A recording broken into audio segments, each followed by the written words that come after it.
Bonjour. Bonjour à tous, toujours fidèles au webinaire du dimanche. On est déjà à plus de 300 connectés, ça continue de monter. En attendant, Bénédicte, est-ce que vous pouvez toujours expliquer aux nouveaux venus comment on fait pour poser des questions? Donc sur le côté à droite, vous avez un onglet et une petite icône avec une question, enfin un point d'interrogation. Vous cliquez dessus, vous écrivez votre question, on les reçoit en direct. Moi, j'essaye d'y répondre pendant la conférence et on les pose aussi, on en pose certaines aussi à la fin de la conférence. Et si on n'a pas le temps de répondre à toutes les questions, on y répondra dans la semaine par mail. Voilà, donc on attend une petite minute encore parce que ça continue de se connecter très rapidement, là ça monte très vite. Bon, j'espère que vous allez tous bien, que cette période difficile qui dure, hein, c'est ça qui est compliqué pour nous, hein, c'est que nous on est au charbon depuis le début. On n'a pas failli à notre mission et donc les équipes, vous, tout ce qui est la masse d'informations que l'on reçoit, parfois les informations contradictoires, le boulot qui est compliqué. C'est pas facile. Bon, ce qui fait plaisir, c'est que voilà, l'économie, les commerces environnants commencent à reprendre un petit peu. Donc voilà, on se sent moins seul dans les rues pour maintenir l'activité, mais on voit que les autres commerces ont beaucoup de mal à démarrer, avec pas mal de contraintes, bien sûr, voilà, de règles à respecter pour eux et pour leur personnel. Et on voit d'ailleurs qu'ils nous demandent des conseils. Moi, j'ai eu plein de demandes pour les plexiglas, comme vous avez fait, des gels, bien sûr, le marquage au sol, etc. Voilà, tout ce genre de trucs. On sent de la solidarité quand même entre les différents acteurs qui commencent à réouvrir, mais ils sont vraiment pas bien parce que ont eu pratiquement 2 mois d'activité à zéro, quoi. Et ça, c'est extrêmement difficile. Et on voit d'ailleurs que les entreprises sont fragiles et on voit déjà des grosses enseignes tomber. Donc, ce n'est pas bon signe pour l'avenir. Bien, on va démarrer. Donc, bonjour à tous pour ceux qui viennent d'arriver. On va bien sûr démarrer par l'actualité sur les masques. Et Dieu sait elle est importante, grosse, pénible et parfois un petit peu difficile à expliquer et à tenir. Bon, sur les masques, on voit que ce qu'on avait dit sur les masques chirurgicaux, puisque c'est ça qui est bien sûr le plus important, comme l'avait dit Olivier Véran, vont s'ouvrir à une distribution sans frais pour les patients atteints de Covid, pour les patients en contact, pour les personnes qui ont été en contact avec les patients Covid, et également pour les patients à haut risque. Et donc, on voit bien que la logique de ces masques chirurgicaux, c'était d'abord les professionnels. Dès qu'on en avait assez, c'était les patients. Donc, on est resté sur cette logique et on a bien fait de tenir bon en disant que c'était bien cela qui était prioritaire.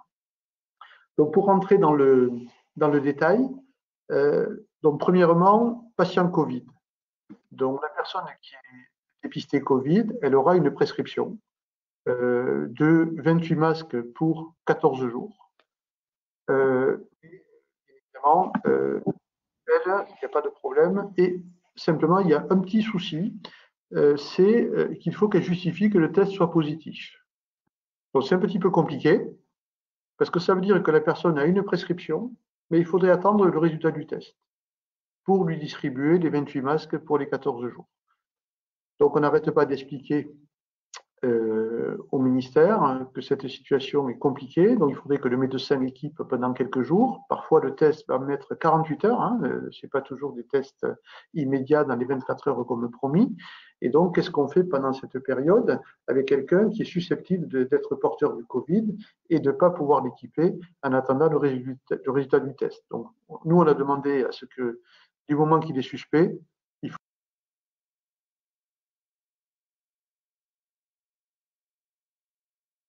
faut le lui donner. Mais bon, pour l'instant, le ministère dit l'inverse. Donc, on attendra la semaine prochaine pour lever ce doute et cette réserve. Donc, patient Covid, c'est simple, à part ce petit problème de test. L'autre point sont les patients dits contacts, c'est-à-dire que l'assurance maladie va faire une enquête autour de ce patient qui a été dépisté Covid et voir avec qui il a été en contact et téléphoner à toutes les personnes pour leur demander de venir se tester et également leur donner des masques, donc, et eux également, c'est 28 masques pour 14 jours. Donc, eux, bien sûr, n'auront pas de prescription. Par contre, comme c'est l'assurance maladie qui va les dépister, les détecter, enfin, les informer, elle les enregistrera sur le site Amélie Pro. Elles vont recevoir une information comme quoi elles peuvent venir chercher des masques à leur pharmacie habituelle. Et nous, on ira sur le site Amélie Pro pour vérifier qu'ils sont bien patients en contact. On cochera une case pour dire qu'on a délivré les masques, ce qui évitera qu'ils puissent aller chercher des masques dans 2-3 pharmacies différentes. Et on les facturera à l'assurance maladie. Je reviendrai sur la facturation par la suite. L'autre nouveauté, ce sont les patients à haut risque. Donc là, les patients sont obligés d'aller chez le médecin pour avoir une prescription de masques. Et on va leur délivrer 10 masques par semaine. Et toutes les semaines. Même si l'ordonnance est prescrite, masque chirurgical, une boîte, quelle que soit la façon dont le médecin prescrit, du moment qu'il prescrit des masques, on va pouvoir délivrer semaine par semaine jusqu'à la fin de l'état d'urgence, pour l'instant qui est prévu le 10 juillet. Et on verra si ça ira au-delà. Mais en tout cas, on ne s'embête pas et on ne dit pas aux patients, vous devez retourner toutes les semaines chez le médecin pour qu'il vous refasse une prescription, bien évidemment. Donc, pour l'instant, c'est 10 masques par semaine. Et ensuite, on a la distribution aux professionnels de santé et autres, avec la liste qui s'est rallongée, avec tous les professionnels paramédicaux, également les auxiliaires de vie. Et là, vous avez un tableau qui est à votre disposition, qu'on vous a envoyé, et qui est également à votre disposition sur le site de l'USPO. On a négocié avec l'assurance maladie l'arrêt de la distribution des masques gratuitement par les pharmaciens. Et donc, depuis le début de cette semaine, nous pouvons facturer les masques. Bien sûr, ce n'est pas simple, hein, parce que vous avez vu qu'il y a eu des informations un petit peu précipitées qui ont conduit vos éditeurs de logiciels à modifier leur programme en écrivant des grosses bêtises. Et donc, il a fallu rectifier le tir après la réunion de mardi avec l'assurance maladie pour éviter que vous ayez des facturations tout à fait anormales. Et donc, on a alerté d'ailleurs les éditeurs de logiciels d'arrêter de faire des changements sans s'assurer que les deux syndicats et l'assurance maladie ou d'autres autorités soient d'accord pour éviter de vous induire en erreur et d'être obligé de refaire les factures plusieurs fois. Je trouve ça extrêmement regrettable et je dirais pas très professionnel de leur part. Donc, comment se fait la facturation? D'abord, on a négocié un acte de dispensation qui est à 1 euro hors taxe, soit 1,02 € puisque la TVA est à 2,1% pour une dispensation hebdomadaire. Cette dispensation hebdomadaire vaut aujourd'hui pour les patients à haut risque médical et pour les professionnels de santé et assimilés. Pourquoi on reste sur la semaine? Tout simplement parce que on est encore en approvisionnement masque État de façon extrêmement tendue. Et vous voyez bien des livraisons qui sont parfois un peu retardées, parfois décalées d'une semaine, et avec des quantités qui ont augmenté, mais qui ne sont pas forcément suffisantes au vu de l'élargissement au nombre de professionnels de santé, mais également l'arrivée de prescriptions au niveau des patients. Donc 1,02 € TTC par semaine, plus 1 centime, là aussi hors taxe, mais à 2,1%, ça fait du TTC, par masque délivré, ce qui permet d'avoir la gestion de stock. Et ça vaut pour les masques chirurgicaux. Dès qu'on pourra délivrer pour au-delà d'une semaine, la facturation ne sera plus de 1 euro, mais sera de 2 euros hors taxe, soit 2,04 € TTC. Donc ça vaut déjà pour les patients Covid, à qui on donne 14 jours, et pour les patients contact, à qui on va donner 14 jours. Et si on délivre pour un mois, ou plus tard, ce sera toujours 2 euros. C'est l'atterrissage de la négociation. Si pour les professionnels de santé, notamment pour les dentistes, on délivre des masques FFP2, ce n'est pas 1 centime le masque, mais 2 centimes le masque, ce qui permet aussi d'avoir la traçabilité pour différencier les chirurgicaux des FFP2. Si vous délivrez une boîte de 50 masques à un médecin, parce que en one shot, vous avez des masques pédiatriques, bien, vous allez le facturer à 1 centime, sans forcément distinguer les masques chirurgicaux adultes des masques chirurgicaux pédiatriques, puisque ça va être une seule distribution. Et si vous donnez 50 masques pédiatriques plus les 24 masques ou les 18, pardon, je ne sais plus, je m'y perds, non, les 24 masques pour les médecins, eh bien, ça fera 74 centimes. Voilà, c'est pas plus compliqué que ça, plus le 1 euro que l'on va facturer systématiquement. Aujourd'hui, vous pouvez sans difficulté facturer les patients chroniques, les patients à haut risque, sachant que là aussi, vous ne vous posez pas de questions. Du moment que vous avez une prescription, vous honorez cette prescription. Vous ne vous posez pas la question de savoir s'il est immunodéprimé, s'il est diabétique, s'il a telle pathologie, s'il n'a pas de pathologie.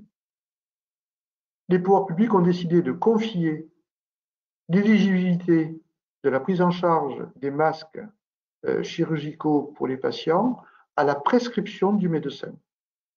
Donc nous, on leur a demandé est-ce qu'il y a une limitation dans les ALD, etc. On nous a dit non, vous ne vous en mêlez pas.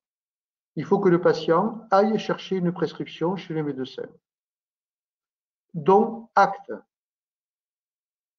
Donc nous, on ne se pose plus de questions, on laisse le médecin en responsabilité du moment qu'il prescrit des masques. Nous allons honorer la prescription. Et on ne se fait pas des nœuds dans la tête. Sinon, on aurait pu nous confier, nous aussi, la possibilité de rendre éligibles des patients au masque. Ils n'ont pas fait ce choix, donc ils assumeront derrière les conséquences du choix de la prescription par le médecin. Ensuite, donc pour les patients Covid, pas de problème, il y a une prescription. Pour les patients à haut risque, il y a une prescription. Donc, vous allez demander la carte vitale à l'assuré.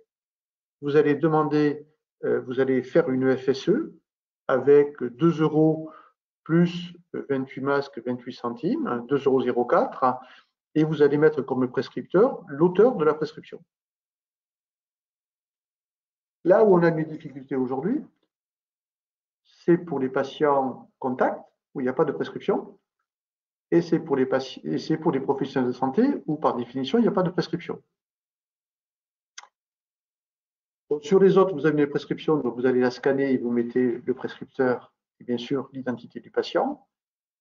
Pour les Covid contacts, il y a le patient qui est identifié, mais on a demandé depuis mardi quel prescripteur on met.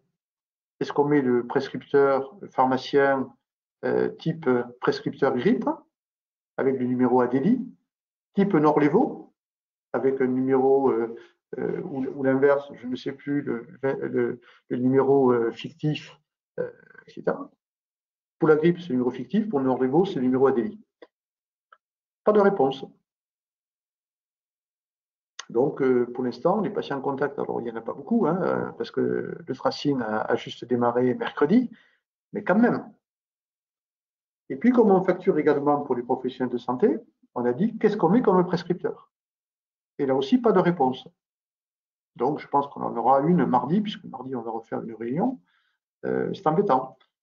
Alors, pour les médecins, les dentistes, vous pouvez bien sûr mettre le numéro du médecin, hein, puisque c'est lui qui s'auto-prescrit, et il y a droit. Il est à la fois le destinataire, puisque vous allez lui facturer sur son numéro de sécu, mais également, vous allez pouvoir le mettre comme prescripteur. Donc, n'hésitez pas. Pour les dentistes, pareil. Pour les spécialistes, pareil. Mais pour les autres, on n'a pas de solution pour l'instant. Donc voilà où on en est sur les masques. Donc ceux que vous avez dispensés cette fois-ci, vous pourrez le rattraper la semaine prochaine. Vous facturerez 2 € hein, à la place de 1 € puisque vous aurez délivré pour 14 jours. Mais désolé, on n'a pas pu vous donner plus d'éléments. Donc on vous a envoyé une circulaire vendredi pour déjà dégorger une partie de ce que vous avez délivré, notamment pour les médecins. On a eu un petit souci avec les dentistes, bon, bien sûr, qui reprennent leur activité après un arrêt important, et ils doivent avoir 24 masques FFP2.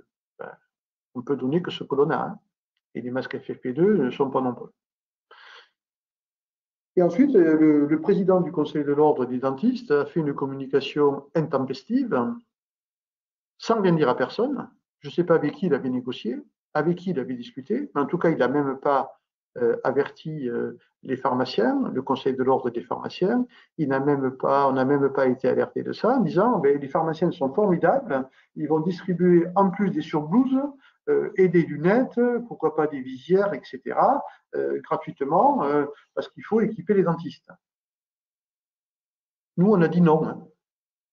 Il n'est pas question de se retrouver, en plus avec un syndicat, un Conseil de l'Ordre des dentistes qui s'est désolidarisé de l'action des autres ordres au moment où on se bagarrait contre les grandes surfaces, et en disant que lui, il était plus solidaire d'un communiqué de presse qu'il avait, qui était un communiqué de presse qui était déjà publié au journal officiel, qui était publié dans toute la presse.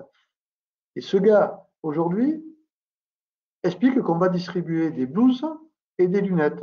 Eh bien non, il s'est encore trompé. Lui, au moins, il se sera trompé pendant toute la crise. Il a demandé aux dentistes de rendre tout leur matériel. Ensuite, il se désolidarise au moment où on est en pénurie de masques des autres ordres. Et maintenant, il explique que les pharmaciens vont distribuer avec des dentistes qui viennent voir. Alors que tu as des blouses, tu as reçu les lunettes. Eh bien non, hein, adresse-toi à ton conseiller de l'ordre. Voilà, donc on a dit niet, il n'est pas question que l'on fasse ce travail, que le Conseil de l'Ordre organise la distribution de ce matériel à tous les dentistes, mais on ne peut pas faire ce boulot en plus, on en a déjà par-dessus la tête. L'autre point qui concerne les masques, c'est bien sûr la distribution par les grossistes répartiteurs. Aujourd'hui, ce sont des flux poussés avec des quantités qui ont été calibrés par les pouvoirs publics en fonction d'un chiffre d'affaires qui est lié à l'activité médicaments remboursables. Mais on voit bien que cette distribution n'est pas toujours, ne correspond pas toujours aux besoins. Parfois plus, trop, parce que l'environnement médical était fermé, parfois pas assez, parce que justement, il y avait une activité médicale. Maintenant, l'activité reprend. Et en plus, on distribue aux patients. Et donc, on voit bien qu'on a déjà eu pas mal de prescriptions de la part de médecins, et je pense que ça va s'amplifier, parce que ça va se savoir. Donc, ce qu'on a demandé, on a eu des réunions toute la semaine avec la cellule de crise, avec les grossistes répartiteurs, pour leur dire qu'on ne pouvait plus continuer à travailler comme ça. Pas facile, hein? Pas facile. Eux trouvent ça très confortable. Et nous, on trouve ça parfaitement inadapté. Donc, il va falloir qu'on aille sur ce qu'on appelle les flux tirés, c'est-à-dire que ce soit le pharmacien qui demande en fonction de ses besoins d'être réapprovisionné régulièrement, et pas une seule fois par semaine, en masque. Puisque le patient ne peut pas attendre. Hein. S'il a besoin de masque, si c'est un patient Covid, il est hors de question de dire que le pharmacien n'en a pas. Donc, il va falloir qu'on soit dans un approvisionnement régulier, classique, comme n'importe quel médicament.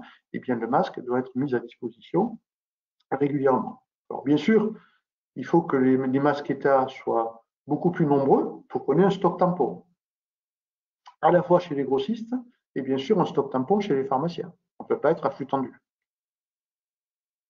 Et ensuite, il faut mettre des règles de contingentement, comme on le connaît pour les médicaments, pour éviter que des pharmaciens surstockent des masques et mettent en difficulté l'approvisionnement régulier de ces masques. Donc, on a une réunion lundi après-midi avec les grossistes répartiteurs pour voir comment on met en place des règles pour certainement début juin, pas avant, pour être en flux tiré et plus en flux poussé.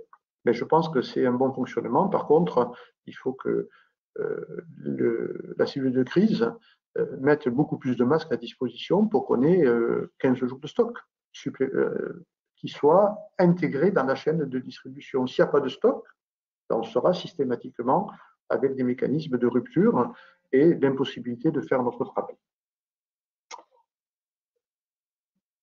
Donc, pour résumer, sur les masques, aujourd'hui, vous pouvez facturer patient Covid et patient à haut risque. Patient Covid, 2,04 €, 28 masques pour les 14 jours. Patient à haut risque, 1,02 € plus 10 masques, donc 10 centimes, en mettant le numéro du prescripteur.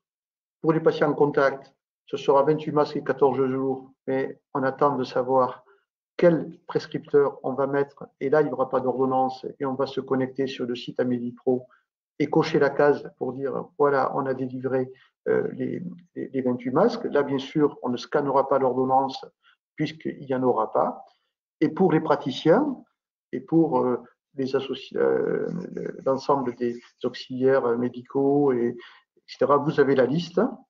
Et là, on facture pour l'instant à la semaine. En attendant d'avoir le numéro de prescripteur classique, vous allez mettre le médecin pour déjà dégager tout ce que vous avez délivré au médecin avec 1,02 € et 24 centimes. Et là, bien sûr, il n'y a pas d'ordonnance à scanner. Donc, demandez à vos éditeurs de logiciels que, bien sûr, dans ces cas-là, ils puissent vous proposer de ne pas scanner de feuille blanche, puisque par définition, il n'y aura pas d'ordonnance. Donc voilà où on en est par rapport aux masques chirurgicaux FFP2. Donc ça, on était sur les masques État. Maintenant, on va passer aux autres masques, hein, c'est-à-dire ceux que vous achetez, que ce soit bien sûr les masques tissus alternatifs et éventuellement des masques chirurgicaux pour des patients qui voudraient en acheter. Jusqu'au 2 juin, il n'y a pas de notice. Enfin, les fabricants avaient la possibilité de vous mettre ces masques à disposition sans notice.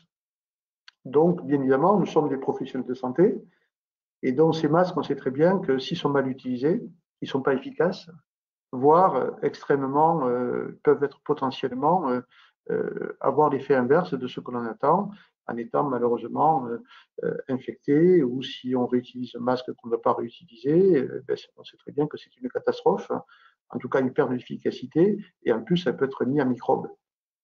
Donc on nous demande, et on a mis à votre disposition des notices, qui sont des notices qui sont à la fois générales et qui peuvent être adaptées aux masques que vous avez réussi à vous procurer, les masques alternatifs tissus.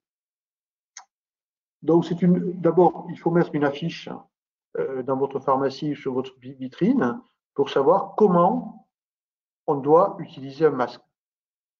Ne pas le toucher, ne pas le mettre sur le menton, bien recouvrir le nez, manipuler avec les sangles ou avec les élastiques, pas le faire pendre à une oreille, pas le mettre dans sa poche. L'autre jour, j'ai vu un commerçant qui arrivait avec son masque dans la poche. Qu'est-ce que tu es en train de faire? Bon. Donc, il faut vraiment faire ce travail d'information parce que c'est notre rôle de professionnel de santé, puisque c'est une protection sanitaire. On doit, nous, apporter ce que ne peuvent pas apporter les autres. Hein. Je ne pense pas que le bureau de tabac va expliquer comment on utilise un masque. Je ne pense pas que la caissière du supermarché va pouvoir faire ce travail. Donc, nous, il faut qu'on reprenne la main avec cet aspect bon usage, explication, etc.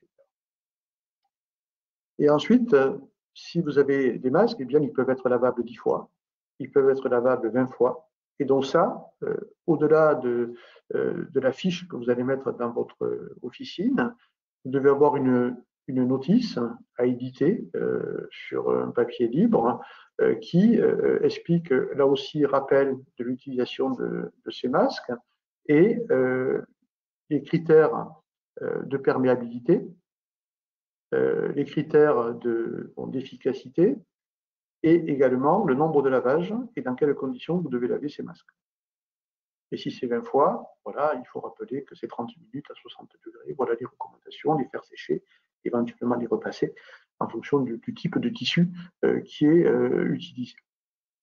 Donc ça, c'est jusqu'au 2 juin, donc encore 15 jours. Ensuite, vos livraisons doivent contenir non seulement les masques, mais les notices faites par les fabricants.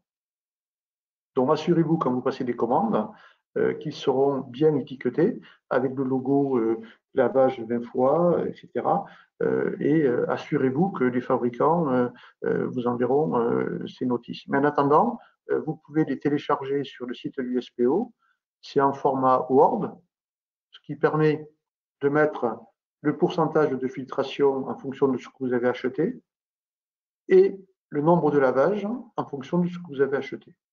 Voilà, c'est surligné en jaune, à vous de changer. Ça vous permet d'être en conformité et puis d'aider les patients à bien l'utiliser parce que franchement, là, je pense qu'on partage tous cet avis. Vous voyez bien que c'est une catastrophe, hein, la façon dont les gens l'utilisent, ils l'utilisent pas bien, quoi. Donc il va falloir faire cette éducation comme on l'a fait pour la distanciation et comme on l'a fait pour les gestes barrières avec l'utilisation du gel, etc. Et ça fait partie de notre rôle.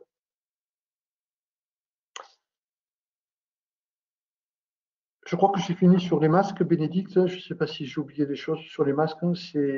Voilà, ça nous aura occupé encore pratiquement 25 minutes.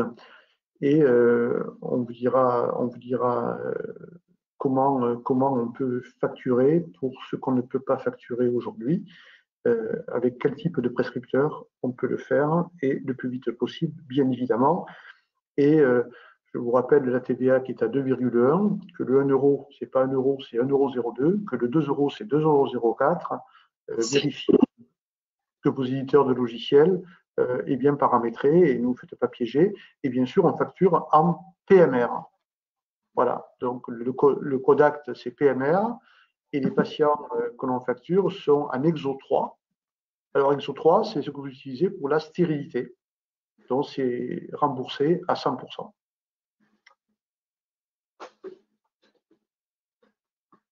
Ensuite, on a ce matin, vous allez recevoir un mail et vous allez également pouvoir vous connecter sur le site de l'USPO pour répondre à un sondage.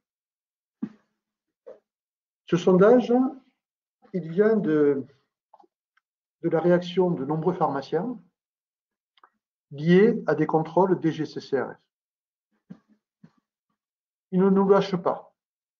Depuis le début de la crise, certains pharmaciens ont été visités déjà 2 fois. Et là, ils prévoient une campagne de visite de toutes les pharmacies.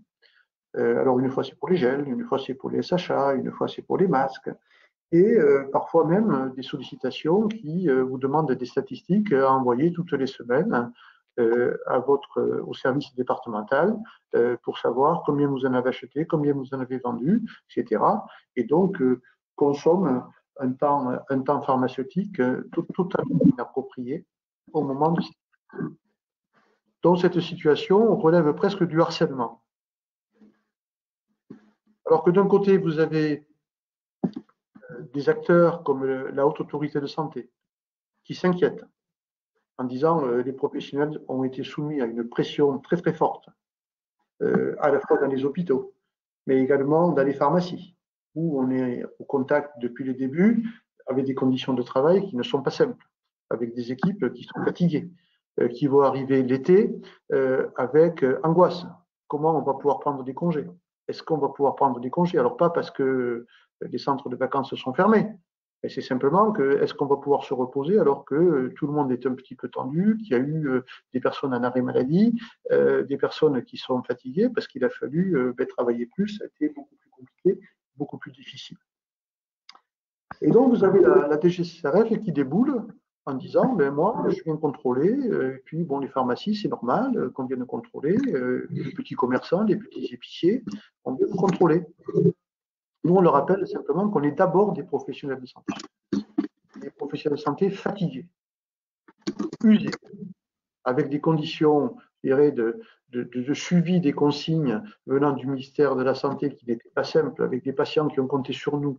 On est allé livrer à domicile, on a fait le job, on a accompagné des familles qui se sont retrouvées en détresse liées à des décès, etc.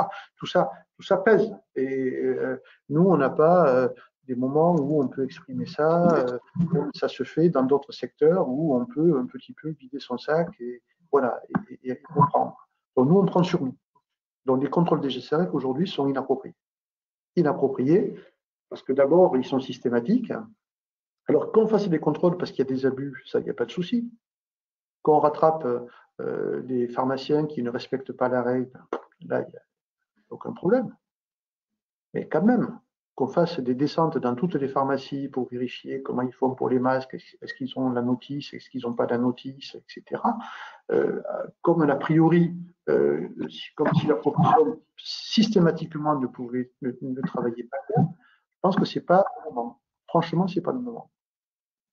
Donc, vous pouvez vous connecter sur le site du SPO, on vous envoie une circulaire qui part ce matin, et ce qu'on vous demande également, c'est d'écrire à votre député, à votre sénateur, à votre maire, au directeur de l'ARS, au correspondant de l'ARS locale, pour expliquer que, voilà, on est des professionnels de santé, on n'est pas des commerçants, et qu'il faut arrêter de nous considérer comme ça, et qu'on en a marre que la DGCCRF nous considère comme des petits commerçants. C'est insupportable, et c'est vraiment pas le moment.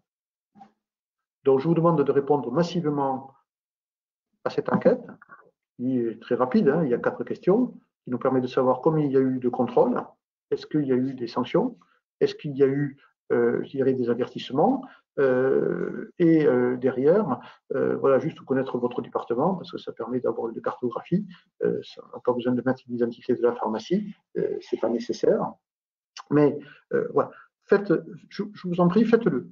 Faites-le parce qu'on a besoin à un moment de dire, nous on est ministère de la Santé, on n'est pas ministère des GCCRF. Voilà, on n'est pas petit commerce. Et ceux qui n'ont pas encore compris, il va falloir qu'ils le comprennent. Parce que ça devient totalement intolérable. Aujourd'hui, il est compliqué.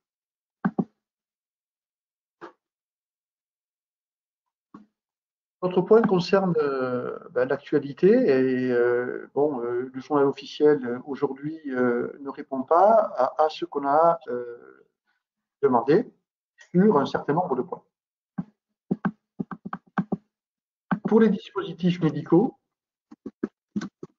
il y a eu un prolongement de la possibilité de renouveler les ordonnances et les locations jusqu'au 23 mai. Et maintenant, il faut que l'on voit pour les renouvellements de traitement qui, eux, sont prévus jusqu'au 31 mai, qu'est-ce que l'on fait? Est-ce que ça s'arrête au 31 mai et que le 31 mai, eh bien, on ne peut plus faire la continuité des soins et donc de dire aux patients, ben, vous devez retourner systématiquement chez votre médecin, qui lui, quand même, est en train de retrouver de l'activité et heureusement, est en train de rattraper toutes les ordonnances qui étaient périmées au mois de mars ou au mois d'avril. Mais si on arrête brutalement au 31 mai, ça risque de poser des problèmes, d'autant plus qu'on leur a confié aussi le dépistage des patients Covid. Donc, ça, je pense qu'il va y avoir un surcroît d'activité.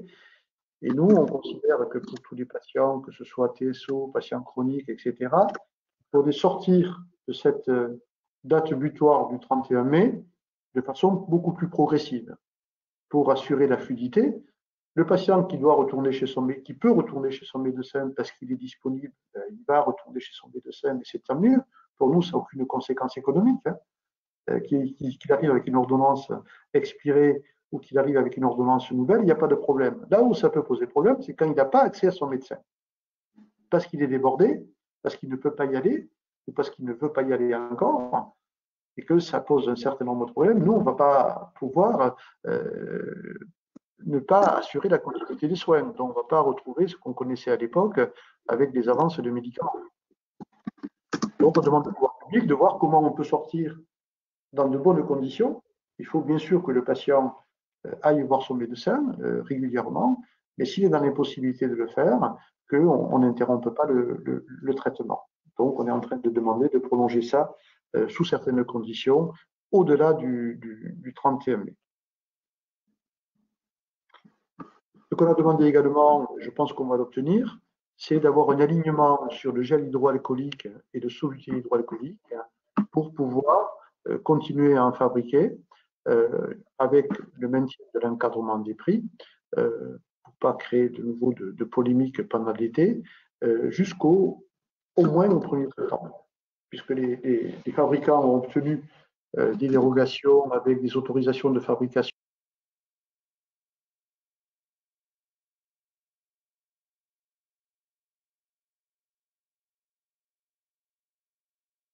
selon les formules du gel hydroalcoolique décrites par arrêté, pour pouvoir le fabriquer jusqu'au 1er septembre, et bien que nous, on puisse faire la même chose avec le SHA, au moins jusqu'au 1er septembre, parce que quand on sort du confinement, on a plus besoin de gel hydroalcoolique.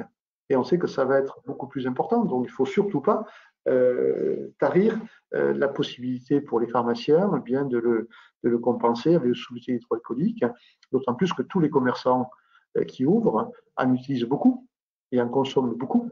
Donc, il va y avoir des difficultés d'approvisionnement pour les patients pour le gel.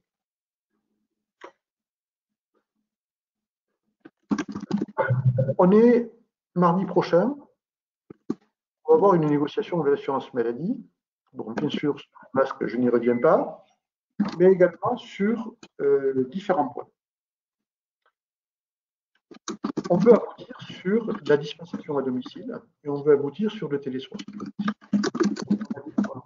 On a demandé à ce que ce soit pas en fin de réunion, mais en début de réunion, qu'on puisse avoir un changement et que l'on voit dans quelles conditions on peut le faire. Donc, dispensation à domicile. Pour rappeler la proposition de l'USPO, c'est 5 €, quel que soit le nombre de kilomètres. On va pas on va faire des choses simples avec un code UPH qui est déjà utilisé pour les gardes du dimanche. Ça pourrait aller très vite. Et après, peut-être, pour éviter les abus, le réserver à certains patients, sorties hospitalières, Covid, personnes âgées, personnes handicapées, et pourquoi pas le limiter à un nombre de livraisons par jour pour éviter certains en face une industrialisation, ce qui serait un détournement de l'objectif de la dispensation à domicile. Et des soins indispensables, parce que si on veut continuer à faire des bilans de médication, à faire de la chimiothérapie orale, suivi patient à domicile, AVK, AOD, etc., eh bien, il n'y a pas de raison que les pharmaciens ne soient pas inclus dans le télésoin, comme l'ont été d'autres professionnels de santé, comme les infirmiers, comme les kinés, comme les médecins.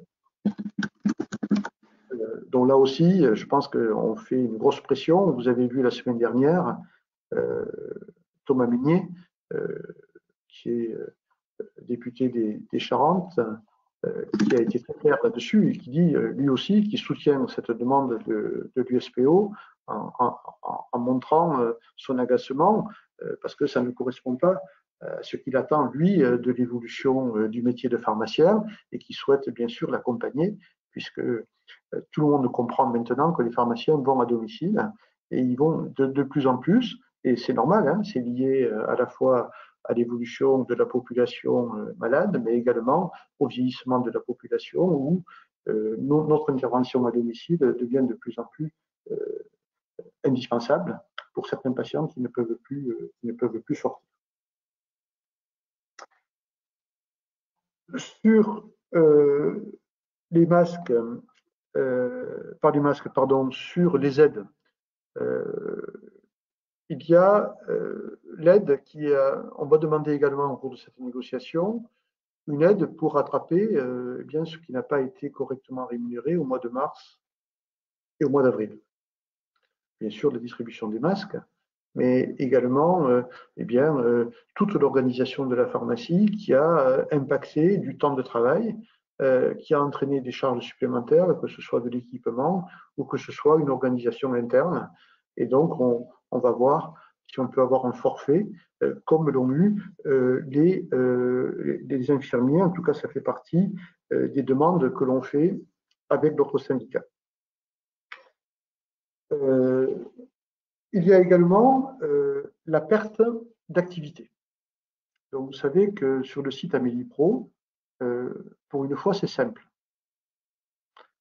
C'est rare, donc il faut le souligner. Il y a 2 chiffres à donner.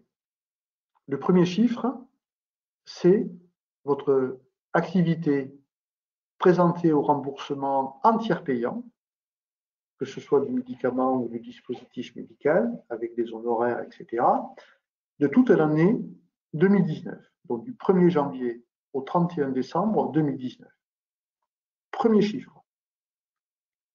Second chiffre, c'est cette même activité présentée au remboursement entre le 16 mars et le 30 avril. Et là, vous avez le compteur qui vous dit l'aide à laquelle vous avez droit. Alors, comment obtenir ces 2 chiffres? Il faut les extraire de votre logiciel. Donc, il faut demander à votre logiciel comment faire si vous n'arrivez pas à avoir directement sur votre sortie caisse cette activité. Il y a un concentrateur AGETIP qui, lui, l'a fait, puisque lui, il reçoit l'intégralité de tout ce qui a été présenté au remboursement pendant l'année, et ce qui a été fait sur la période du 16 au 30 avril. Donc, c'est un concentrateur qui facilite à la fois la tâche des pharmaciens, notamment dans la période de crise, donc il l'a fait très très vite, et tous les pharmaciens qui sont AGETIP ont cette information et ont pu le rentrer directement.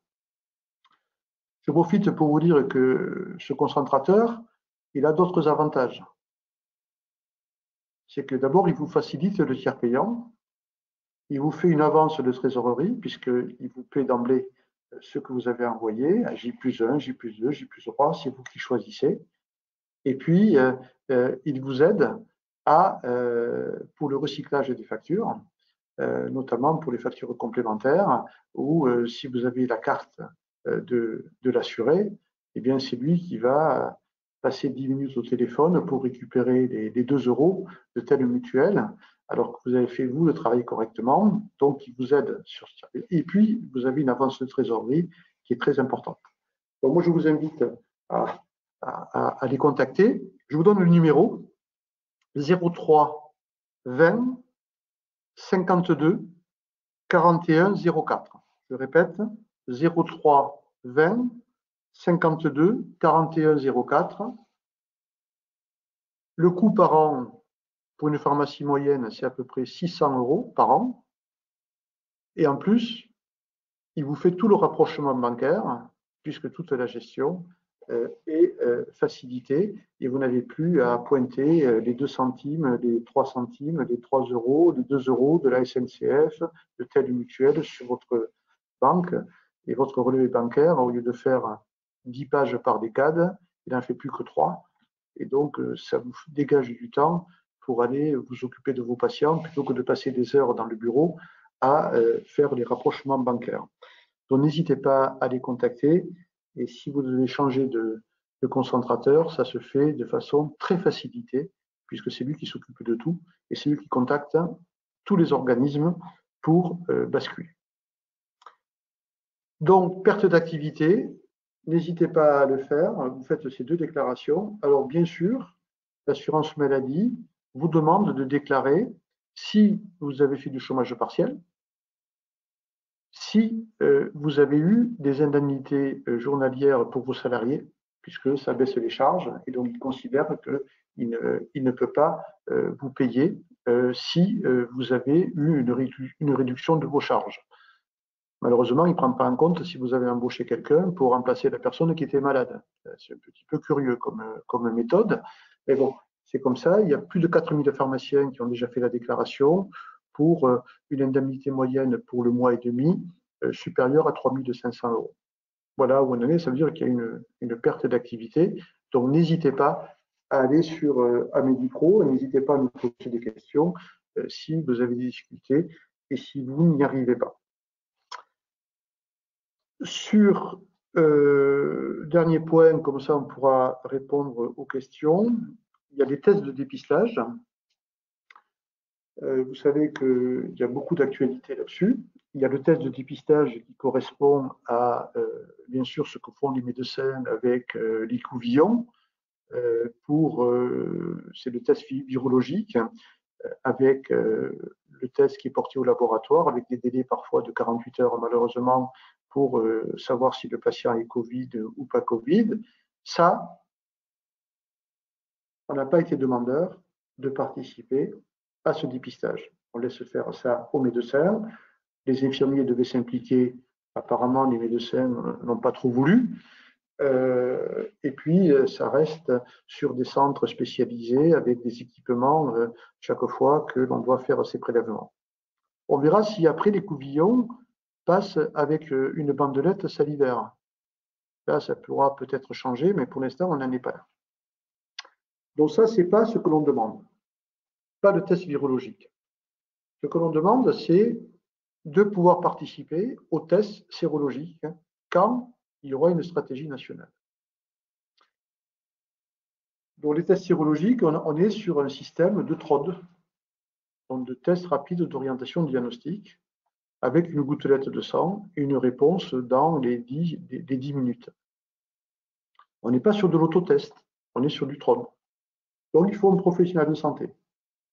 Et on dit, le pharmacien peut être un des professionnels de santé qui peut permettre à un patient de savoir s'il a été infecté par le coronavirus et s'il a développé des anticorps. Et je rappelle les 3 conditions dans lesquelles on se positionne. Premièrement, d'avoir des tests fiables, ce qui est le cas, puisque là, l'Institut Pasteur est en train de reconnaître la fiabilité des tests bien au-delà de 95%. Donc, sélection des tests fiables. Deuxièmement, une stratégie permettant de savoir quels sont les patients éligibles, savoir si c'est au bout d'1 mois qu'il faut tester, si c'est au bout de 3 semaines que l'on peut tester, et pas tester tout le monde, parce que ça ne sert à rien, sinon on aura des faux négatifs. Et puis savoir quelle stratégie on fait de ce dépistage. Comment on intègre ça dans une politique de santé publique? Est-ce qu'on fait ça juste par curiosité? Ou est-ce que l'on fait ça en intégrant dans la connaissance de la couverture et de la protection entre guillemets, puisqu'on s'aperçoit que les anticorps ne sont pas forcément stables dans la durée et qu'on se pose beaucoup de questions là-dessus. Mais en tout cas, quel est le nombre de Français qui ont été en contact avec le virus et ont développé des anticorps? Et c'est important pour en faire une véritable stratégie de santé publique. Donc, il n'y a pas de raison que les pharmaciens soient exclus. Vous vous rappelez que nous sommes, acteurs dans la prévention et dans le dépistage. À ce propos, pour la prévention, notamment pour la vaccination contre la grippe, qui n'a rien à voir bien sûr avec le Covid, on a demandé, on a encore insisté la semaine dernière pour qu'on ait une position claire sur la vaccination, puisqu'aujourd'hui, contre la grippe, nous pouvons vacciner que les patients qui sont porteurs du bon, que la population cible, et que nous ne pouvons pas vacciner les personnes adultes qui souhaiteraient se vacciner. C'est quand même curieux. Alors que tout le monde dit qu'il faut absolument développer une politique de prévention, de continuer à empêcher les pharmaciens de répondre à la demande d'un patient qui souhaiterait se vacciner contre la grippe. C'est quand même quelque chose d'assez incohérent. Mais bon, on n'a toujours pas d'autorisation et donc on est monté au créneau encore la semaine prochaine, la semaine dernière, pour pouvoir avoir une réponse très claire de la part de la Direction générale de la santé, sachant que l'HAS doit aussi donner son avis là-dessus et certainement sur le renouvellement des autres vaccins et pas bien sûr que la grippe.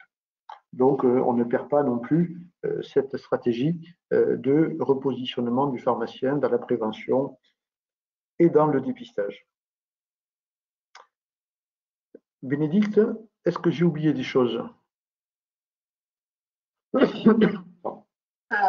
je pense que c'est bon. Après, j'ai pas mal de questions, donc ça permettra peut-être aussi de refaire un tour de piste sur les différents sujets qui pourraient être intéressants pour tout le monde, si ça vous va.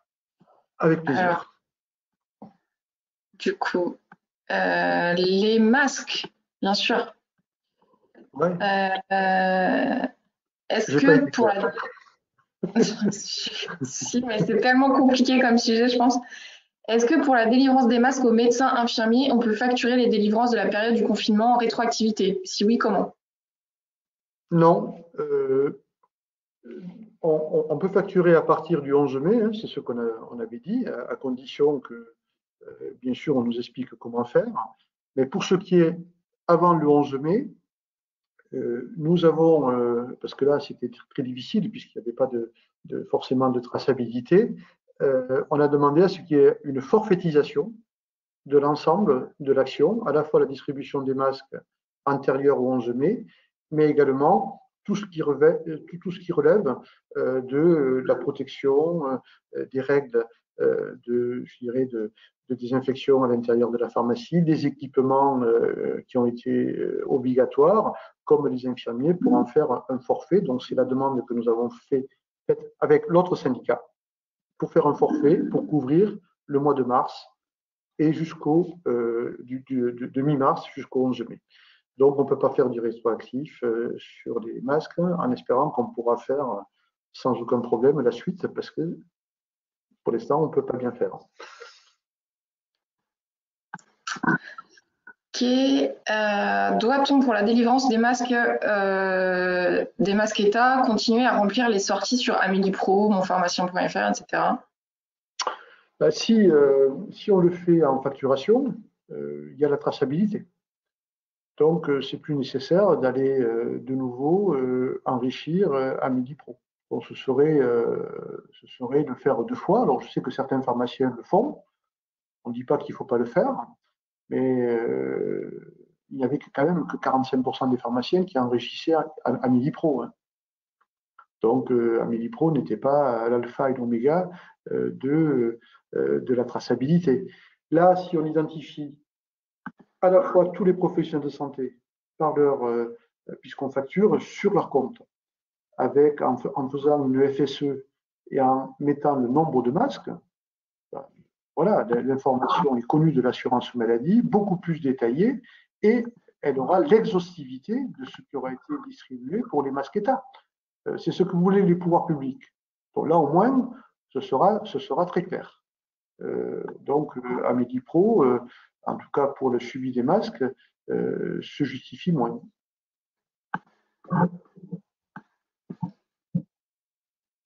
Alors, comment fait-on lorsqu'on a distribué déjà la semaine dernière des masques et qu'on n'a pas pu les facturer? Est-ce qu'il faudra facturer 2 fois si le médecin revient dans la même semaine, enfin dans la semaine suivante en fait? Donc, est-ce qu'il faudra facturer 2 fois dans la même semaine? Oui, alors là pour l'instant on l'a pas calé, mais ce que je ressens, c'est que s'il n'y a pas de souci et qu'il n'y a pas une marche arrière, hein, ce qui n'est jamais exclu, c'est qu'on pourra facturer les 2 semaines à la fois. Ça revient au même, hein, qu'on fasse 1,02 € plus 24 centimes ou qu'on fasse 2,04 € plus 48 centimes, ça inclura les semaines, ça ne coûtera rien de plus à l'assurance maladie et vous, ça vous évitera de faire 2 factures.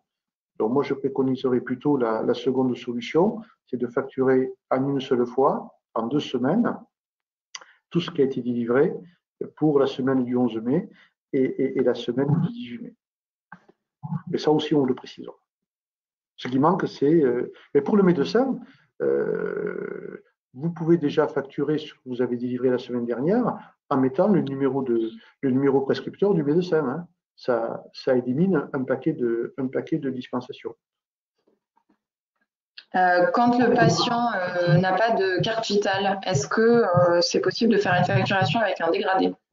Oui, oui, bien sûr. Il suffit d'avoir son numéro sécu, sa date de naissance, et voilà. Et vous pouvez faire avec le nom, vous pouvez faire une FSE en dégradé. Voilà. Pour le scan, dans ces cas-là, pour les professionnels de santé, il n'y a pas de scan à faire puisqu'il n'y a pas de prescription. Et pour les Covid contacts, là aussi, pas de scan d'ordonnance. Pour les autres, oui, il y a une ordonnance pour les patients à haut risque et les patients détectés Covid. Peut-on délivrer le même nombre de masques à un médecin retraité qu'à un médecin en activité? Les médecins retraités, s'ils ne sont pas en activité, ils n'ont pas droit au masque. Hein.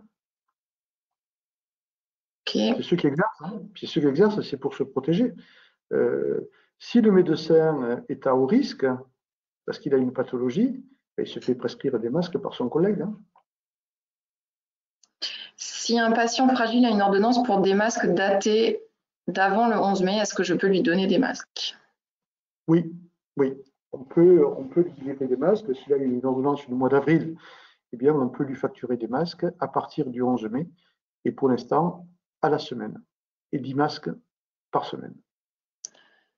Quel TVA sur les masques État? Pourquoi est-ce qu'on a une TVA sur ce qui vient de l'État? Parce qu'on ne sait pas, TVA 0, on ne sait pas faire. TVA 0, on ne sait pas faire. Et puis, c'est un code traceur. C'est pas une vente. En fait, c'est une indemnité qui a été calculée pour les pharmaciens.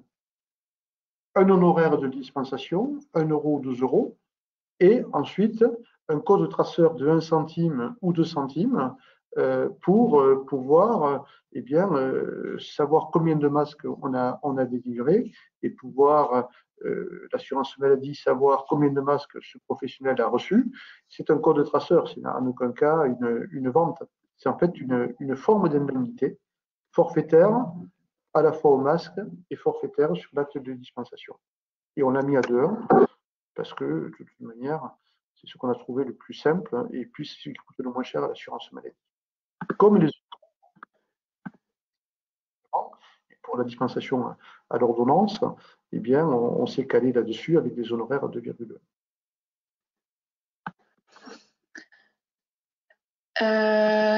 Est-ce qu'on peut facturer pour les pharmaciens? Oui, oui, oui. Il n'y a aucune raison qu'on ne facture pas pour les pharmaciens et pour le personnel de l'officine. Ils sont dans le tableau. Est-ce que je devrais demander la carte vitale au professionnel de santé pour faire son dossier concernant les masques? Oui, oui, bien sûr. Comme ça, vous l'enregistrez et la première facturation, vous allez pouvoir le faire avec sa carte vitale, vous le faites en sécurisé. Et des fois suivantes, s'il vient les chercher, s'il a sa carte vitale, vous pouvez facturer immédiatement ou vous pouvez le faire en décalé avec ses coordonnées en le faisant en dégradé. Mais il faut avoir les coordonnées assurance maladie des professionnels. L'avantage, c'est qu'ils sont tous maintenant passés à l'assurance maladie. Hein. Avant, avec le RSI, c'était un petit peu compliqué. Là, au moins, tous les indépendants ont basculé sur les caisses primaires d'assurance maladie, donc ça simplifie. Est-ce que vous pouvez peut-être revenir sur la distribution des masques? Parce que j'ai pas mal de questions. En gros, est-ce que j'ai le droit de délivrer à une infirmière qui travaille dans un établissement scolaire? Est-ce que j'ai le droit de délivrer des masques à une infirmière qui travaille dans un EHPAD? Vous voyez, peut-être redire que c'est pour les libéraux. Alors, c'est très clair. Hein. pour tout ce qui est établissement, EHPAD, hôpital, établissement scolaire, ce sont d'autres circuits d'approvisionnement en masques qui sont prévus et ce n'est pas la pharmacie. La pharmacie, c'est uniquement pour les professionnels libéraux, plus les auxiliaires d'aide à domicile qui sont en activité en ville.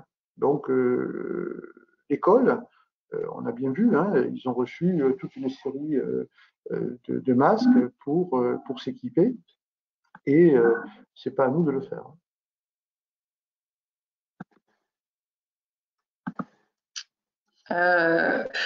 Du coup, vu que vous avez répondu à la question que c'était possible de facturer pour les pharmaciens, les gens demandent quel nom de la pharmacie il faudra mettre pour facturer. Donc, peut-être dire que pour l'instant, la procédure, on ne l'a pas encore.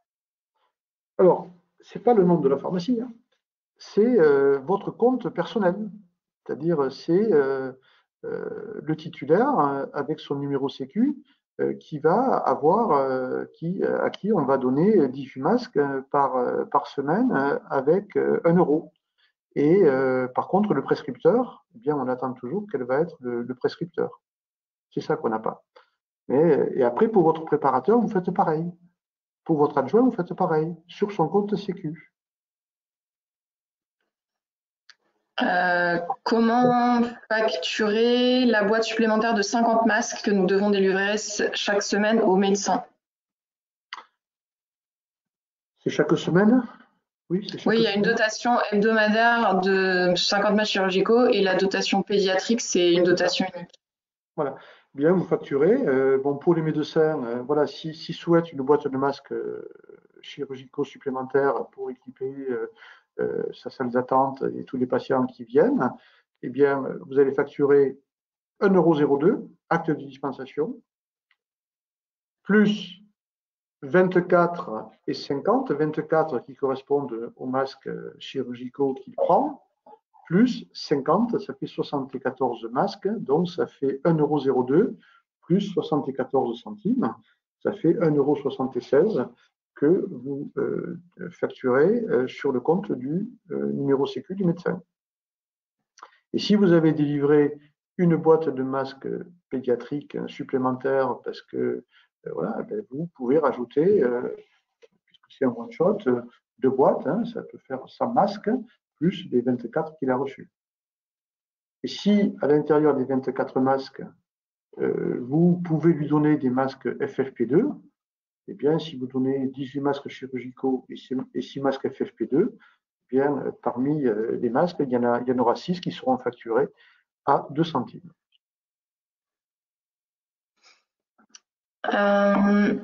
J'avais peut-être encore une question sur les masques et après, il y a d'autres types de masques, donc on peut encore…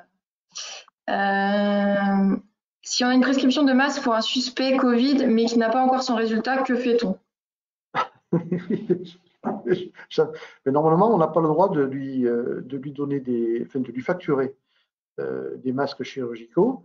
Je ne vous cache pas qu'on n'arrête pas d'expliquer que c'est tout simplement pas possible de se retrouver dans cette situation, parce que s'il est suspect Covid, ben, d'abord, il est potentiellement à risque, et on ne va pas lui demander de revenir avec les résultats de son analyse, alors que là, il doit rester confiné.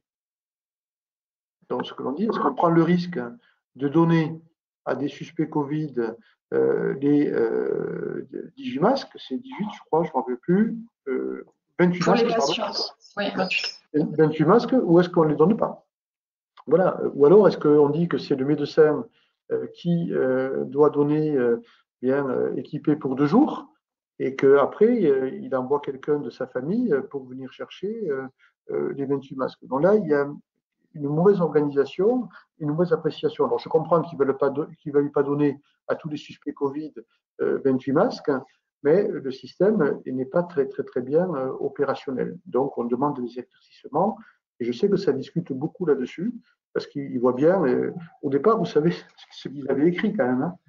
Ils avaient écrit que les patients Covid devaient venir chercher 14 masques par semaine, parce qu'il fallait faire des économies sur le stock. On leur a dit non, quand même, eux, il ne faut pas qu'ils sortent, quoi, hein, donc il vaut mieux qu'on donne 14 jours. Alors ils ont changé, ils ont reconnu que ce n'était pas très bien de donner par semaine.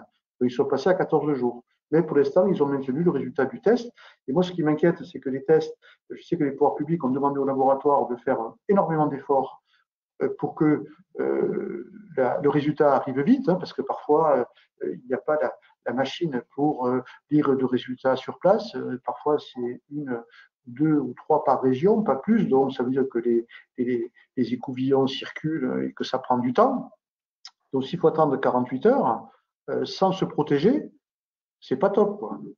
Donc, on demande peut-être une disposition transitoire en attendant le résultat du test, ou c'est le médecin qui puise sur sa boîte de 50 masques, ou il faut qu'on prenne le risque de donner 28 masques, même si ce patient n'a pas été Covid dépisté.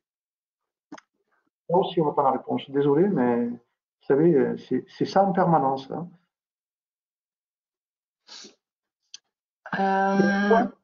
Juste au moins, depuis la semaine dernière, depuis qu'on a eu cet échange avec le ministre de la Santé, des gens avec qui on ne parlait jamais depuis le début de la crise, on parle. Et ils ont plutôt tendance à nous écouter parce que on leur apporte quand même la réalité du terrain et les difficultés auxquelles on est confronté. Ok, on change un petit peu, mais on reste sur les masques non sanitaires. Est-ce que le prix des masques sera encadré? Alors, c'est vrai que je n'en ai pas parlé, parce que là aussi, ça va faire l'objet d'une discussion avec le gouvernement. Le gouvernement souhaite, et je pense que c'est un vrai souhait, de voir comment on peut équiper les personnes qui auraient du mal à acheter des masques en raison de leur situation financière.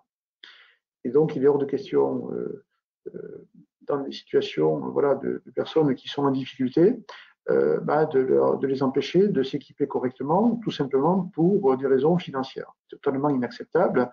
On voit bien que dans les quartiers difficiles, déjà où on a parfois des logements pas toujours adaptés, avec une concentration de personnes qui fait que le risque est beaucoup plus important.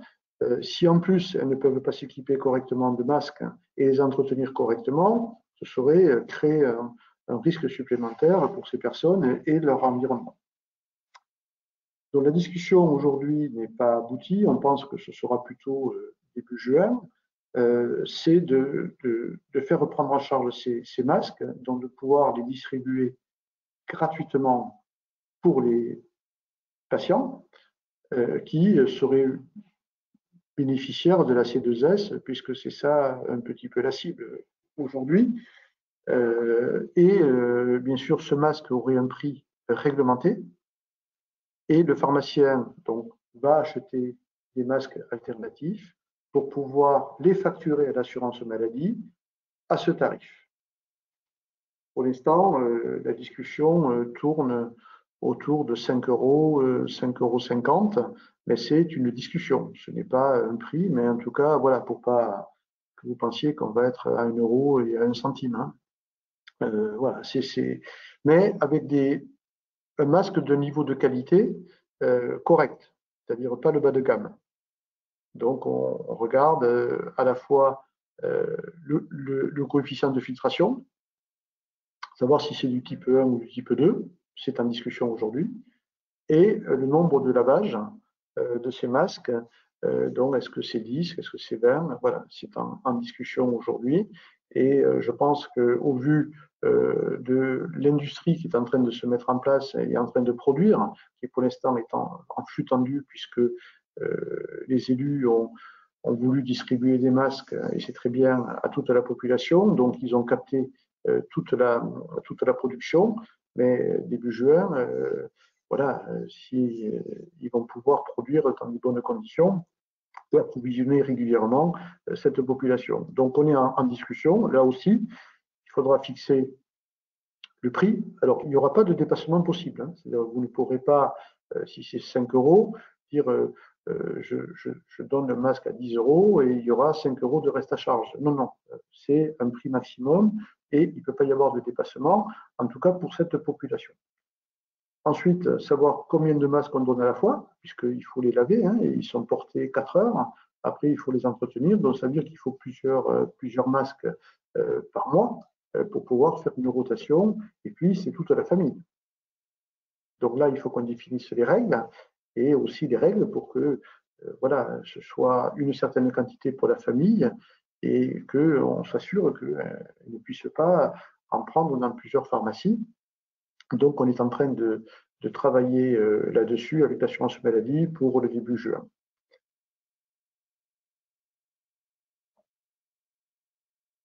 Ok. Tac, tac, tac, je remonte parce qu'il y a tellement de questions. Pourquoi les mutuelles ne participent pas à l'effort national concernant les masques? Ne pourrait-on pas demander une somme participative supplémentaire à ce sujet pour les autres, le reste de la population, quoi? Elles peuvent prendre des initiatives, hein, les mutuelles, comme elles ont pris des initiatives pour prendre en charge la vaccination, comme on l'a eu avec l'ESIA pour le personnel des officines. Rien ne les empêche de prendre des initiatives. Bon, par contre, elles sont dans une situation financière pas simple, parce que tout ce qui a été arrêt de travail, chômage partiel, elles sont fortement sollicitées hein, financièrement, bien évidemment, puisqu'elles participent déjà. Sur la C2S, elles ont une contribution, puisque voilà, il y a une part mutuelle qui est intégrée, même si c'est l'assurance maladie qui gère l'ensemble du budget et qui rembourse, elle, en premier. Il y a une participation des complémentaires, comme à l'époque sur la CMU, qui est une contribution globale qui rembourse l'assurance maladie obligatoire d'une certaine somme. Donc, elle participe. Après, je ne suis pas inquiet au vu du déficit de l'assurance maladie qui va arriver. Je pense que les rééquilibrages risquent de se faire assez rapidement dans les prochains PLFSS.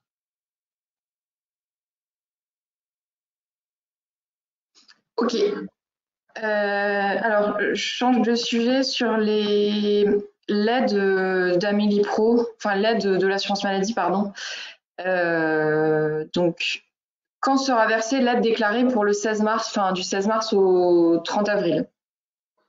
Bon, théoriquement, assez rapidement.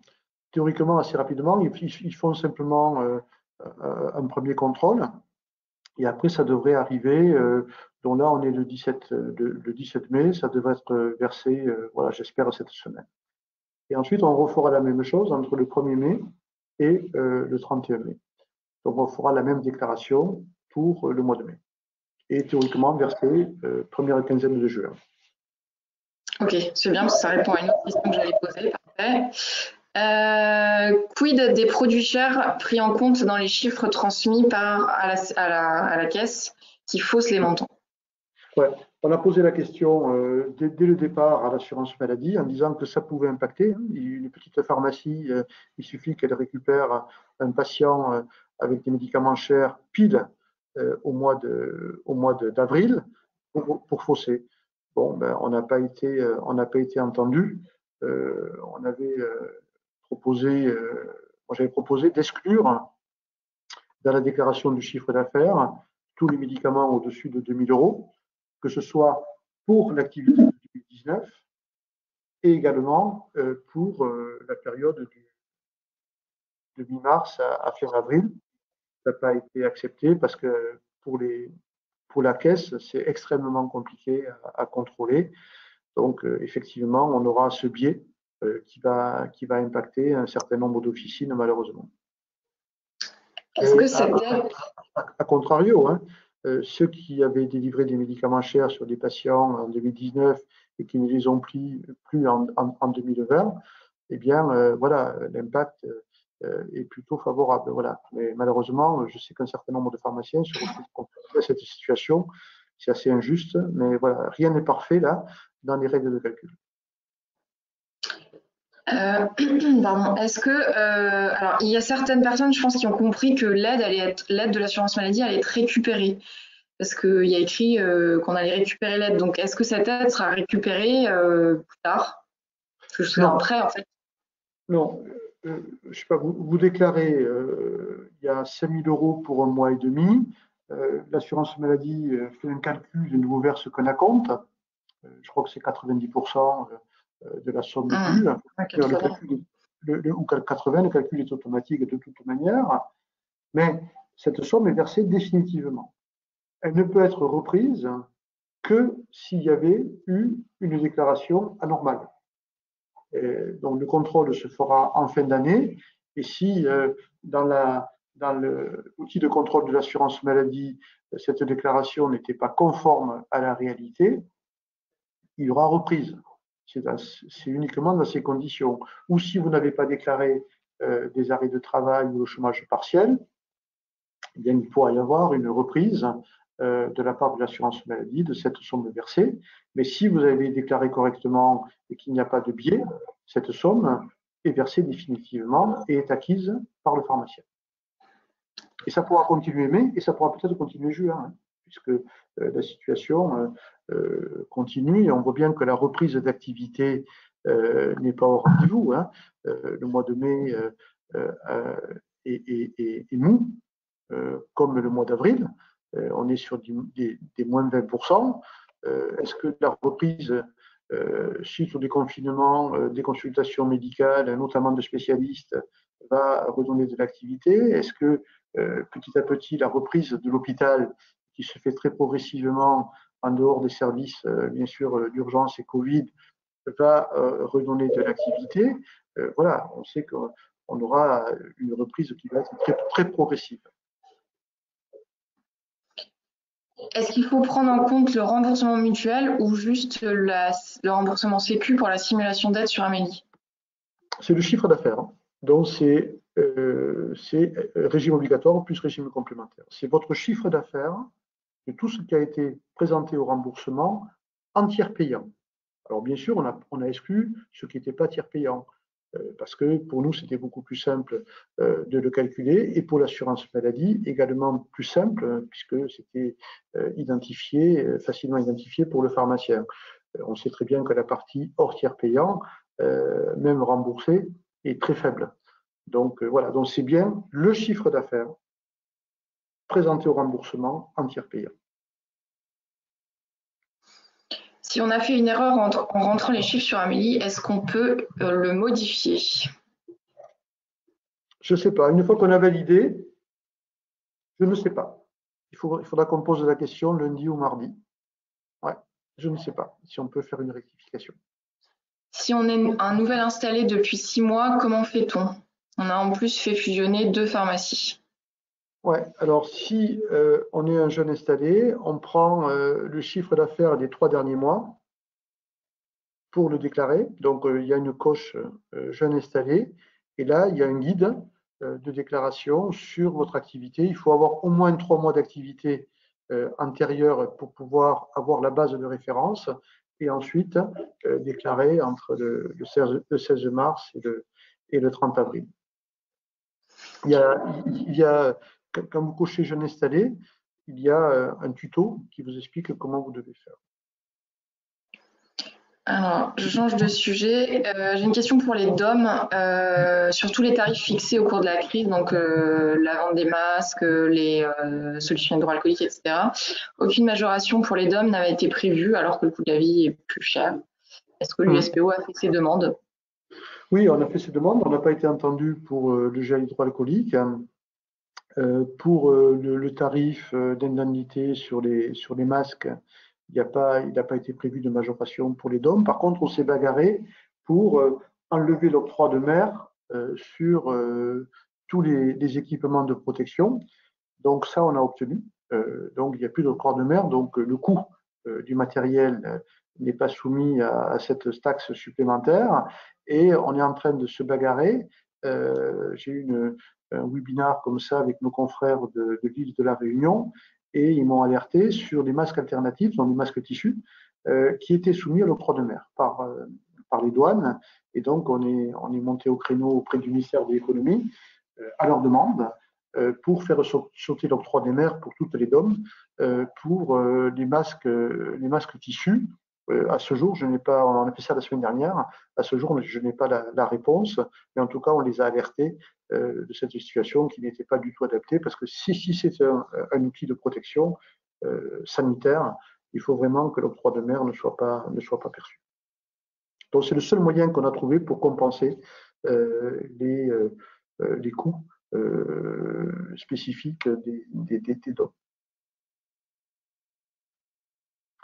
Et pour les DOM, j'en profite pour dire qu'on est également monté au créneau, là aussi la semaine dernière, pour essayer que l'approvisionnement en masques, voilà, parce que le fret a énormément diminué sur l'ensemble des DOM, que le fret soit un petit peu priorisé, notamment sur les outils de protection et en particulier les masques, que ce soit les masques chirurgicaux, les masques, les dotations État, mais également les masques alternatifs.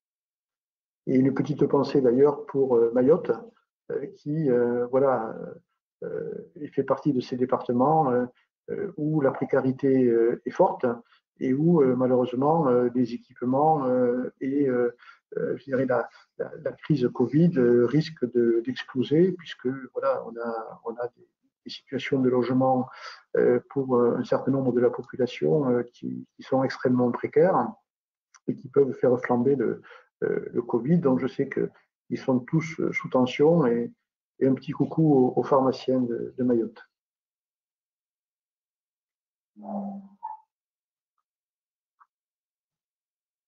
Alors, maintenant, attendez, ça avance trop vite en même temps. Excusez-moi. Pour le gel hydroalcoolique, grosse pénurie sur les flacons. On arrive à avoir du vrac, mais pas de flacons. Est-ce qu'il est possible de facturer? Si on peut se procurer des flacons seuls, est-il possible de les facturer en plus du gel aux patients? Sinon, on vend le gel à perte.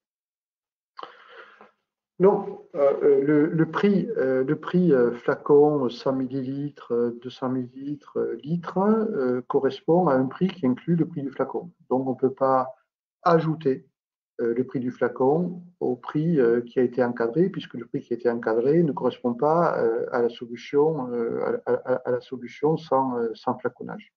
Pour ça, on ne peut pas le faire. C'est en train de se détendre un petit peu sur les flacons.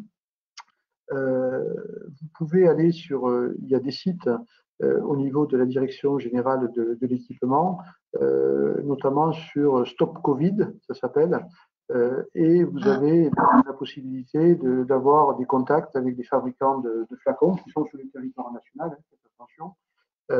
Mais puis, il y a des groupements de pharmaciens qui sont en train là aussi de mettre en place toute une stratégie pour avoir du gel hydroalcoolique, déjà en flacon ou avec des bidons de 5 litres, mais à côté des flacons, bien sûr, pour pouvoir, et même parfois des étiquettes, pour pouvoir le fabriquer. Donc voilà, il faut là passer quelques coups de téléphone, mais je dirais que ça se débloque un petit peu. Là, il y a de la tension sur les flacons pompes, puisque tous les commerçants ont pu s'équiper en flacons pompes, dont là c'est un petit peu plus difficile. Mais sur le flaconnage, ça commence à se détendre. Mais bon, c'est vrai qu'il faut se bagarrer et il faut être à l'affût de tous vos fournisseurs, parce que quand ils ont du stock, ça part très vite.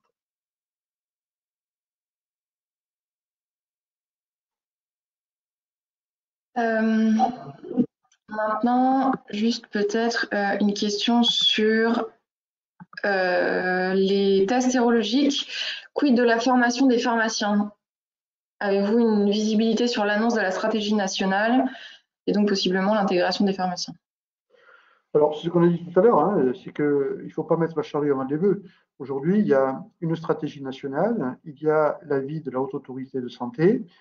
On voit qu'il y a des initiatives, on voit que sur Paris, sur la région parisienne, la présidente du conseil régional veut en faire une stratégie de dépistage avec des tests sérologiques type TROD, avec juste la goutte de sang. Donc, c'est en train de bouger sérieusement. Donc, on ne va pas. Nous, simplement ce qu'on en a dit, c'est que si on doit en faire une véritable stratégie de santé publique, les pharmaciens doivent être impliqués, comme les médecins, comme les biologistes, comme les infirmiers. Ce n'est pas une chasse gardée. Quand on fait du dépistage, de la prévention, on doit permettre aux personnes qui veulent se dépister de pouvoir le faire facilement et dans des bonnes conditions. Et la pharmacie de proximité est un lieu privilégié où ça peut se faire. Sinon, on ne fait pas du dépistage. Sinon, les patients n'y vont pas. C'est comme la vaccination. Si on ne rend pas accessible, les gens ne se vaccinent pas bien. Donc voilà. Mais moi, je ne vais pas vous dire on aura ça dans 15 jours, on aura ça dans un mois. Je ne peux rien dire là-dessus. Je sais que ça avance. Ce qui me rassure, c'est que la qualité, la fiabilité des tests est bonne. Maintenant, il ne suffit pas que les tests soient fiables. Il faut voir la finalité de ce test. Si les anticorps se cassaient la figure très rapidement, ça pose un problème. Donc, qu'est-ce qu'on fait avec ça? Patient. Voilà, donc ça mérite voilà, que les ministères et tous les comités scientifiques qui gravitent autour du ministère prennent position, en plus de la SAS et éventuellement de la NSM. Mais nous, on est là. Nous, on peut faire le job avec certainement beaucoup d'efficacité. Et après, on discutera rémunération. C'est si c'est la question suivante. Non.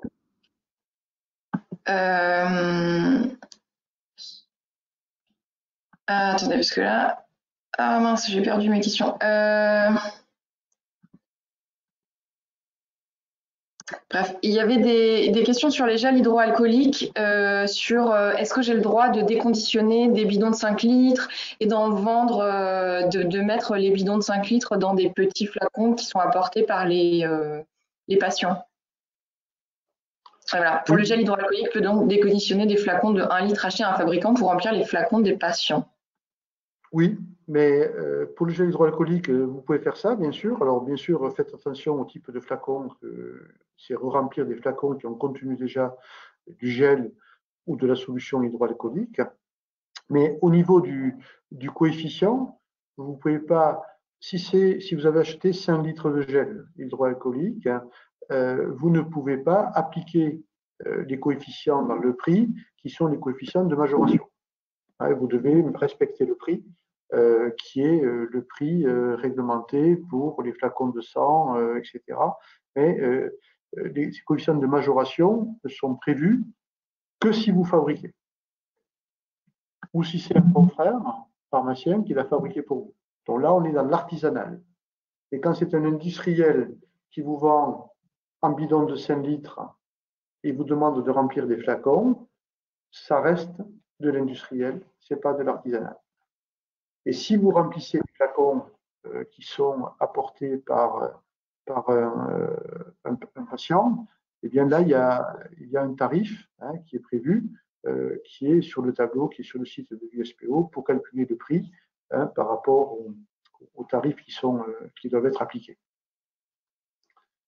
Ça permet d'économiser les flacons. Peut-on vendre des bidons de 5 litres de GHA aux particuliers?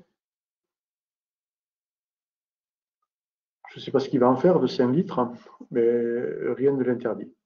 Ouais. À ma connaissance, rien ne l'interdit. Ouais, non. Faites bien attention quand même à l'étiquetage. Vous savez que l'étiquetage, quand c'est des flacons pour les industriels, ils vont avoir, alors je ne veux pas dire de bêtises, Bénédicte, mais je crois que c'est début juin, ils doivent avoir dans les règles d'étiquetage le pourcentage d'alcool contenu dans le gel hydroalcoolique. Ah, je n'ai pas vu encore ça. Okay. Pour les industriels.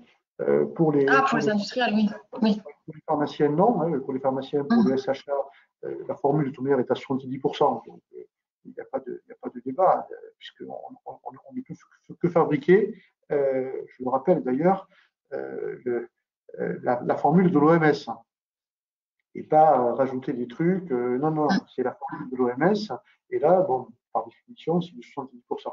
Et pour les fabricants, les nouveaux étiquetages doivent contenir le pourcentage d'alcool, ce qui évitera que le produit ne soit pas virucide, hein, puisqu'on sait que c'est le pourcentage d'alcool qui est important pour avoir la puissance de. Un petit conseil, hein, si vous avez de l'alcool à 70 et que vous arrivez à en avoir, conseillez-le. Parce que je vois beaucoup de patients qui utilisent pour nettoyer les surfaces, les poignées de porte, etc., l'eau de Javel.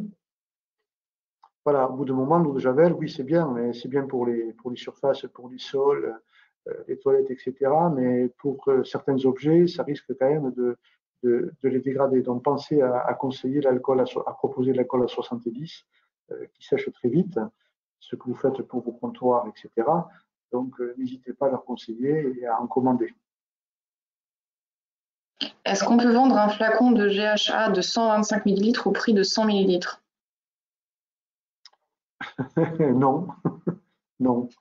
Non, c'est terrible, hein, parce que si vous l'avez acheté moins cher, puisque le tarif du 125 pour le prix de cession était plus bas, ce qui n'est pas cohérent.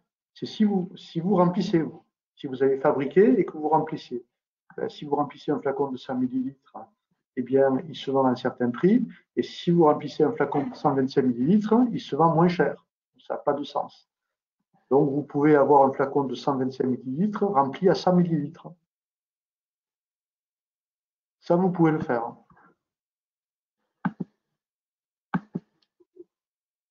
Et donc, vous facturez 100 millilitres. Mais vous vendez 100 millilitres. Les patients nous demandent s'ils seront prélevés. Les patients nous demandent s'ils seront prélevés de 50 centimes par la Sécu lors de la facturation des masques. C'est tout le débat. C'est tout le débat que l'on a actuellement et qui a fait que pendant une semaine, on a retardé. Voilà, tout simplement. C'est ce qui pose problème aujourd'hui et que l'on doit régler la semaine prochaine. Si l'assurance veut qu'on puisse faire ça, il faut qu'ils enlèvent la franchise pour cette. Mais c'est pas facile pour eux. Donc ça fait débat. Je ne doute pas qu'ils trouveront une solution la semaine prochaine sans pénaliser les pharmaciens et sans pénaliser les patients.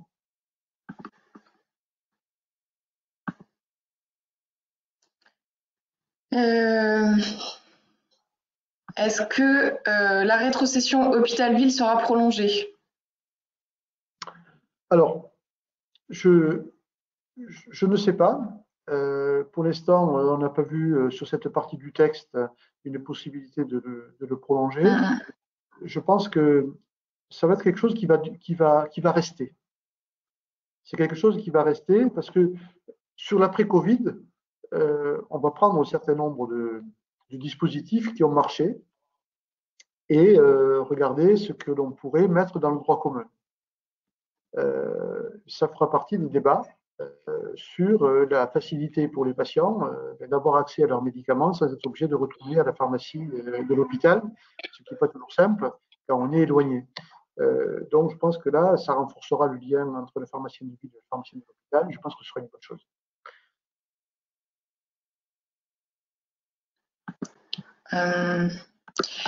Est-ce que je peux délivrer sur ordonnance les masques pédiatriques et comment les facturer? Les masques pédiatriques reçus des masques État. C'est pas vraiment prévu en fait. Non, c'est pas prévu. C'est pas prévu. C'est prévu d'en donner aux médecins, mais. Non. Ça n'a pas été prévu pour distribution aux enfants. Donc, ils ont des masques chirurgicaux classiques. Les masques pédiatriques, on en aura eu une boîte, 2 boîtes, et c'est fini. Il n'y en aura plus. Donc, ça veut dire que ce serait un jeune atteint du Covid à qui on délivrerait un masque chirurgical qui serait un masque pédiatrique, pas prévu.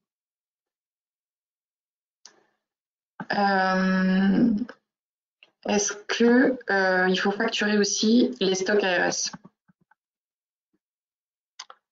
Non, pas les facturer. Non. Non, C'est les ça, stocks. c'est ça la Allez. question. Non, oui, non, pardon. Non, non, non, non. Non, les stocks ARS ont été prévus pour, en plus, pour donner aux professionnels et sont en dehors de la gestion des stocks État. D'ailleurs, ça s'est arrêté. Hein. A priori, non, parce que j'ai plusieurs questions sur les dotations ARS. D'accord, donc ils avaient encore des stocks cachés. Il ne faut pas le dire, ça, Non, stock. séparer les deux. D'un côté, vous donnez, ça fait des choses en plus, ça permet de boucher les trous dans les périodes où vous êtes sous tension, mais après, c'est fini ça. Est-ce que j'ai le droit de vendre des visières de protection? Demandez au Conseil de l'ordre. Je ne suis pas arrivé à avoir une réponse claire sur cet équipement de protection individuelle. C'est vrai que certains pharmaciens ont demandé parfois, bien avant le Covid, hein, des lunettes de protection. Certains en vendaient. On a vu un certain nombre de pharmaciens vendre des visières. Là, c'est pas très clair. J'avoue que c'est pas forcément inscrit dans le 23e alinéa ou le 25e alinéa de ce qu'on est autorisé à vendre. Je sais qu'il y a débat. Je sais qu'il y a débat là-dessus. D'un autre côté, c'est vrai que c'est un outil efficace pour protéger. Et qu'un certain nombre de prestataires à domicile en vendent, à la fois aux patients et à la fois à des professionnels qui doivent être protégés. Donc, c'est vrai que toujours difficile. Toujours difficile. Conseil de l'ordre.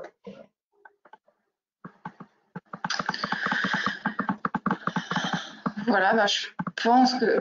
Après, il y a encore pas mal de questions, mais je pense que c'est des questions auxquelles on a déjà répondu. Je suis en train de regarder, mais. D'accord. Personne ne pose de questions sur ma coiffure? Non? Si, les gens ont remarqué, Gilles. Oui, oui. Ah, quand même. Que je ne sois pas l'hypocrite.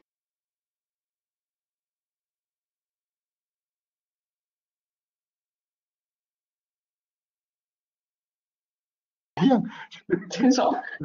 Que le déconfinement est un peu servi à quelque chose. Ça fait du bien, hein, je vous cache pas que ça soulage. Ouais. Après, enfin, si on fait une facturation personnelle de l'officine, on renseigne quel prescripteur, on a déjà répondu. Euh, que, que faire des dotations régions qui nous restent, ben, vous les donnez. Moi, après, il y en a encore pas mal, j'ai peut-être pas tout lu, mais je crois que globalement, on a quand même bien balayé tous les sujets, quoi. On fera comme d'habitude. Hein, vous, Bénédicte, vous continuerez à répondre sur la fois en question que l'on met. Merci Bénédicte. La fois en question que l'on met à jour. On va refaire un webinaire dimanche prochain. On verra en fonction de l'actualité comment on l'anime, si on a des invités. Voilà, si Pierre-Olivier Variot veut être là, et ce sera avec plaisir. Voilà, Bénédicte est toujours fidèle, hein, donc dimanche prochain, voilà, sympa. En plus, c'est un peu grand, hein, puisqu'il y a un jeudi férié, mais bon, actuellement, les jours fériés, c'est pas terrible. Donc moi, je vous remercie tous hein, de participer. Faites-le connaître ce webinaire. Vous savez que le replay fonctionne. Vous savez que nous avons des collaborateurs au sein de l'USPO qui très rapidement saucissonnent les thèmes pour voilà pour pas que ce soit 1 heure et demie non-stop et ça permet voilà d'avoir des réponses. Je sais qu'ils sont très appréciés puisqu'on a de bons retours. Et puis j'en profite pour remercier Bénédicte pour tout ce travail parce que à la fois pour l'organisation des webinaires, pour le temps passé en dehors des heures classiques de travail et puis pour toutes les circulaires qui sont extrêmement complexes et très piégeuses que nous essayons de vous envoyer et qui ne sont pas toujours faciles à rédiger et à simplifier pour essayer de vous les rendre le plus facile lisible par toute votre équipe. parce que parfois, au comptoir, on se pose, comme vous le faites au webinar, beaucoup de questions. Donc, merci Bénédicte pour tout cet investissement. Merci. À dimanche prochain. Au revoir. Et en bonne santé. Au revoir à tous. Merci. Au revoir.